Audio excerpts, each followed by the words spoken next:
Olá, povo de Deus, terça-feira, 20 de dezembro de 2022, quarta semana do Advento. A nossa reflexão de hoje é a partir de Isaías 7, de 10 a 14, Lucas 1, de 26 a 38. Naqueles dias o Senhor falou com Acaz, dizendo: pede ao Senhor teu Deus que te faça ver um sinal que provenha da profundeza da terra, quer venha das alturas do céu. Mas Acaz respondeu: não pedirei, nem tentarei o Senhor. Então lhe disse o profeta: ouvi, vós, casa de Davi. Será que achais pouco incomodar os homens e passais a incomodar até o meu Deus? Pois bem, o próprio Senhor vos dará um sinal. Eis que uma virgem conceberá e dará à luz um filho e lhe porá o nome de Emanuel. Essa profecia já a lemos como primeira leitura do domingo que passou. E lembramos-nos de que está contextualizada no século VIII a.C., por volta de 735 a.C., quando o reinado de Acaz, no Reino do Sul, Judá estava em andamento. Acaz começou seu reinado ainda jovem e tremeu quando os exércitos inimigos se aproximaram. Ele procurou se defender por meio de alianças com os assírios. Mas o profeta entendia essa sua estratégia como uma traição a Javé, o Deus de Israel. Nesse contexto, o profeta insiste que ele peça um sinal a Deus, mas simuladamente o rei lhe responde que não pedirá um sinal e nem tentará o Senhor. O profeta lhe responde que ainda que ele não peça, o Senhor lhe dará um sinal e que esse sinal será o nascimento de um menino, de uma virgem. Dentro do contexto, o profeta Isaías está a se referir ao filho da rainha, que está para dar à luz, Ezequias. Esse filho de Acaz vai substituí-lo, e era grande a esperança de que ele fosse mais fiel que o pai ao projeto de Deus. Queria fazer o povo sentir que de fato Deus estava no meio deles. Daí ser chamado de Emanuel, Deus conosco. Essa profecia foi aplicada a Jesus pela tradição cristã, um Salvador que nasceria de uma virgem. Interessante que virgem não se referia apenas à ausência de uma relação sexual, mas também à força, vir, forte. O menino nasceria de uma mulher forte. É pena que essa dimensão tenha ficado meio em segundo plano, até mesmo nas narrativas do Segundo Testamento.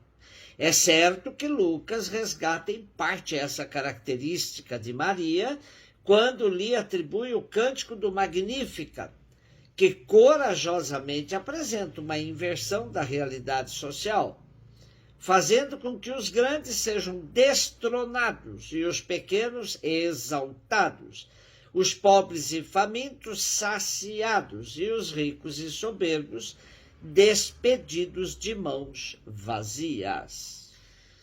Lucas 1, 26, 38, no sexto mês, o anjo Gabriel foi enviado por Deus a uma cidade da Galiléia chamada Nazaré, a uma virgem prometida em casamento a um homem chamado José.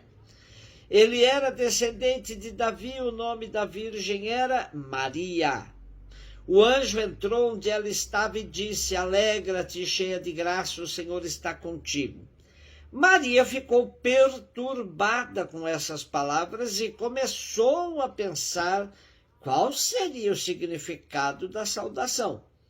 O anjo então disse-lhe: não tenhas medo, Maria, porque encontraste graça diante de Deus, e eis que conceberás e darás à luz um filho a quem porás o nome de Jesus. Ele será grande, será chamado Filho do Altíssimo, e o Senhor Deus lhe dará o trono do seu pai Davi. Ele reinará para sempre sobre os descendentes de Jacó, e o seu reino não terá fim. Maria perguntou ao anjo: mas como acontecerá isso se eu não conheço homem algum? O anjo respondeu: o Espírito virá sobre ti, e o poder do Altíssimo te cobrirá com sua sombra. Por isso o menino que vai nascer será chamado Santo, Filho de Deus. Também Isabel, tua parenta, concebeu um filho na velhice.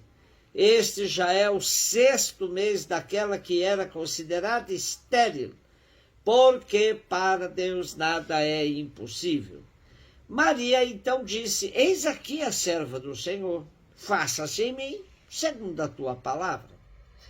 Tal narrativa de Lucas no evangelho de hoje vem confirmar a profecia até em detalhes. A anunciação do anjo a Maria supera todos os demais anúncios de nascimentos de personagens importantes até então. O que vai nascer de Maria mudará totalmente a história. Com a encarnação de Jesus, vemos a história com um antes e um depois dela.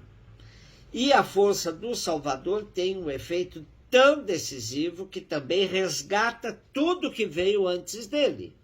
É a teologia da recapitulação de tudo em Cristo Jesus. Falamos muito do papel decisivo de Maria no mistério da encarnação, mas em termos de cumprimento das promessas feitas aos patriarcas, sobretudo a Davi, é José o garante de tudo, pois era ele o descendente de Davi. Maria, como qualquer outra mulher judia de sua época, alimentava a esperança de ser a mãe do Salvador. Mas para as mulheres pobres isso era realmente um sonho. Não foi por acaso que Maria disse que Jesus havia olhado para a humildade de sua serva, alavancando-a da insignificante Nazaré da Galiléia para se tornar a bem-aventurada, assim reconhecida por todas as gerações. Primeiramente, Maria ficou perturbada com a chegada do anjo e com a sua saudação. Depois, tem dificuldades em aceitar o anúncio do anjo, pois estava apenas prometida em casamento, mas não coabitava com seu futuro esposo.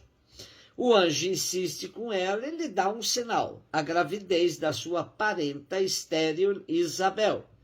Após esse processo, Maria aceita o grande desafio de sua vida, ser a mãe do Salvador. Como aqui já dissemos, a narrativa da infância de Jesus, segundo Lucas, faz parte do gênero literário da homologese e se serve também do recurso do midrash. O que isso significa? Esses textos foram escritos na forma de midrash. Para se desenvolver um conceito teológico ou uma doutrina, cria-se uma história fictícia ou uma narração figurada, uma lenda, um mito. Portanto, a narração da Anunciação de Lucas não pretende ser um relato jornalístico ou uma informação histórica, mas é, sobretudo, uma catequese, texto escrito para o ensino, destinado a proclamar certas realidades salvíficas.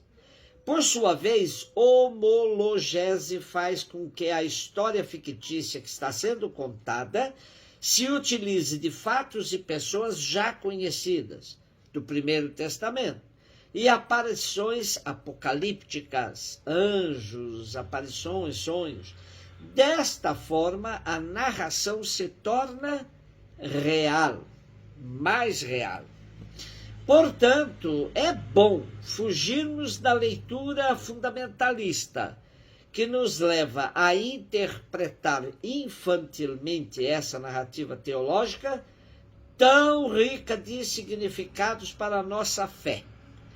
Continuemos no contexto da espera esperançosa pelo Natal do Senhor. Um beijo no seu coração.